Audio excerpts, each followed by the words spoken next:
بسم الله الرحمن الرحيم. عن علي رضي الله تعالى عنه عن النبي صلى الله عليه وسلم قال: لا تدخل الملائكة بيتا فيه سور ولا كلب ولا جنب. السلام عليكم ورحمة الله وبركاته. প্রিয় দর্শক, আমি আজকে নেসাই শরীফ থেকে একটি হাদিস পাঠ করলাম। এই হাদিসের মধ্যে নবী করিম সাল্লাল্লাহু আলাইহি ওয়াসাল্লাম কি বলতেছে, আমাদেরকে যে কোনো হাদিস হোক না কেন আমাদের জন্য ইহকাল এবং পরকালের কল্যাণের জন্য নবী করিম সাল্লাল্লাহু আলাইহি ওয়াসাল্লাম আমাদেরকে একটি মূল্যবান কথা বলে গিয়েছে। তো ইনশাআল্লাহ আজকে আমি ছোট্ট একটি টপিক নিয়ে আজকে আমি আছি কয়েকদিন পরে।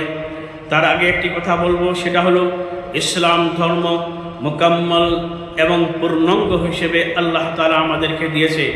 সেটা পায় আমরা অনেক সৌভাগ্য এবং খুশনসিব।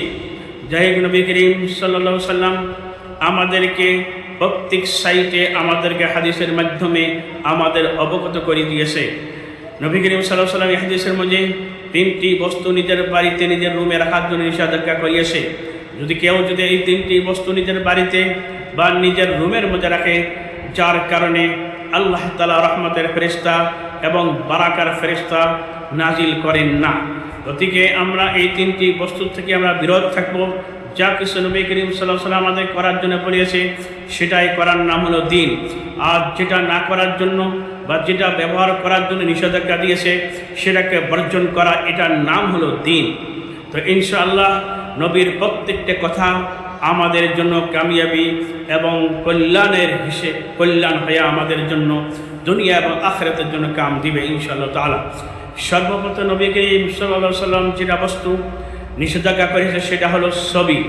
কোনো প্রাণী হোক, কোনো জীবিত প্রাণী হোক বা কোনো মানুষের জান হোক বা কোনো মানুষের ছবি হোক, বাড়িতে নিজের রুমের ওয়ালের মধ্যে ছাদের মধ্যে রাখা নিষেধাজ্ঞা দিয়েছে। জানদার বস্তুর ছবি নিজের রুমের মধ্যে রাখা, সেটা নবী করিম সাল্লাল্লাহু আলাইহি ওয়াসাল্লাম মানা করিয়েছে।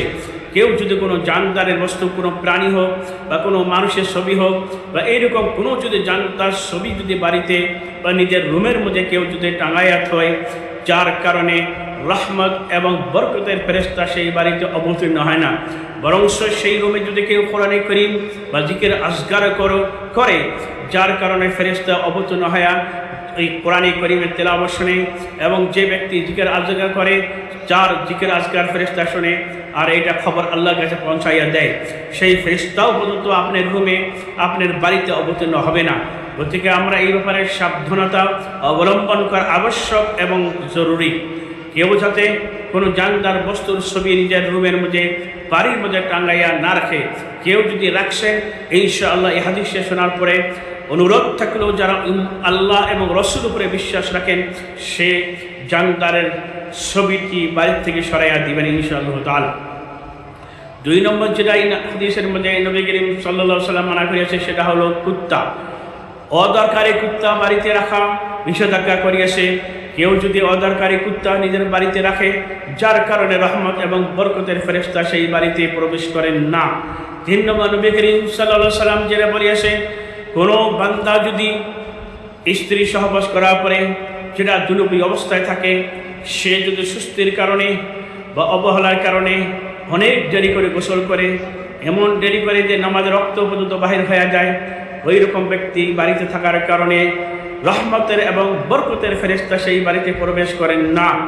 এরকম অনেক মানুষই আসে, দেখা যায় যে স্ত্রী সহবাস করলো বা স্বপ্নদোষ হয়ে গেল, নিজের সুস্থির কারণে অনেক দেরি করে নামাজ পড়ে। এরকম দেরি করে যে ফজরের নামাজ পর্যন্ত গায়েব হয়ে যায় এবং ভেলা ওঠার পরে নামাজ পড়ে, ওকে গোসল করে।